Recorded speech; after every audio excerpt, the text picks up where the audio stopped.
BJP नेता और railway passenger service committee के चेयरमैन और उनके बेटों पर गृह मंत्री अमित शाह के नाम पर 2 करोड़ की ठगी का आरोप है।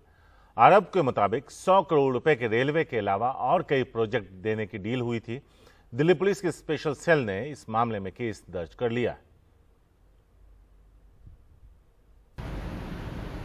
ये हैं मुंबई के बड़े कारोबारी। फिलहाल हम इनका नाम और पता नहीं बता रहे। इनका आरोप है कि बीजेपी नेता और रेलवे पैसेंजर सर्विस कमेटी के चेयरमैन रमेश चंद्र रत्न और उनके बेटे ब्रजेश रत्न ने रेलवे के अलावा कई और प्रोजेक्ट दिलवाने के नाम पर उनसे 100 करोड़ की डील की और 2 करोड़ रुपए एडवांस ले लिए। बाद में पता चला कि उनके साथ ठगी हुई है। दिल्ली पुलिस ने इस मामले में केस दर्ज कर लिया है। अगले दिन मेरे पास सुबह 9 बजे राहुल शाह का फ़ोन आया और कई सारे मिस कॉल भी आए थे अनीस बंसल के, जो भाई साहब आप 2 रुपये का टोकन लेके काम आपका हो जाएगा, 2 रुपये का टोकन लेके आप वहाँ कुशक रोड पे जाइए, जहाँ पे ये कॉल करेंगे गृह मंत्री साहब को और अगले 1 घंटे में आपकी मीटिंग करवाई जाएगी।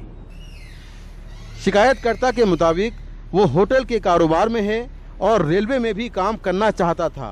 इसी सिलसिले में उसकी मुलाकात राहुल शाह और अनीस बंसल से हुई। दोनों ने इसी साल 27 मार्च को ब्रजेश से मिलने के लिए लुटियन दिल्ली के उसके कुशक रोड के एक बंगले में बुलाया। बताया गया कि ब्रजेश के पिता रमेश चंद्र रत्न बीजेपी नेता हैं और रेलवे बोर्ड के चेयरमैन हैं। ये भी कहा गया कि इनका गृह मंत्री और उनके बेटे के साथ रोज का उठना बैठना है और आरोप है कि 2 करोड़ रुपए एडवांस लेकर उसी रात अमित शाह से बात कराने का वादा किया गया था।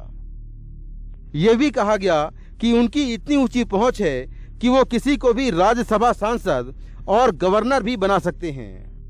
लेकिन ना तो कारोबारी का काम हुआ और ना ही पैसे मिले। उसके बाद मेरे पास कोई चारा नहीं बचा।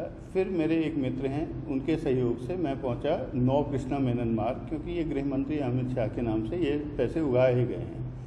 और फाइनली इन्होंने ब्रजेश रत्न ने ये बताया था जो 2 करोड़ तो साहब के पास आगे चले गए, ठीक है, आप वहाँ जाके अपने पैसे ले आओ और 3 करोड़ और दे दो क्योंकि मेरी बात खराब हुई है। तो मैं तो बिल्कुल ही शॉक में था जो ये लोग क्या बात कर रहे हैं। तो मैंने डायरेक्ट जो है गृह मंत्री जी के यहाँ गया, 2 एप्लीकेशन, एक कमिश्नर ऑफ पुलिस दिल्ली के नाम से लिखा, एक प्रति मैंने माननीय गृह मंत्री जी को दी और उसके बाद जो है ये स्पेशल सेल वालों ने उसके बाद ये केस दर्ज करवाया है। जब इस मामले में हमने रमेश चंद्र रत्न के बारे में पता किया तो पता चला कि वो रेलवे बोर्ड के चेयरमैन नहीं बल्कि रेलवे पैसेंजर सर्विस कमेटी के चेयरमैन हैं। रमेश चंद्र कैमरे पर तो नहीं आए, लेकिन उन्होंने फोन पर बताया कि मैं बीजेपी से जुड़ा हूं, मेरा जीवन शीशे की तरह साफ है, पुलिस जांच कर रही है, जांच में सब साफ हो जाएगा।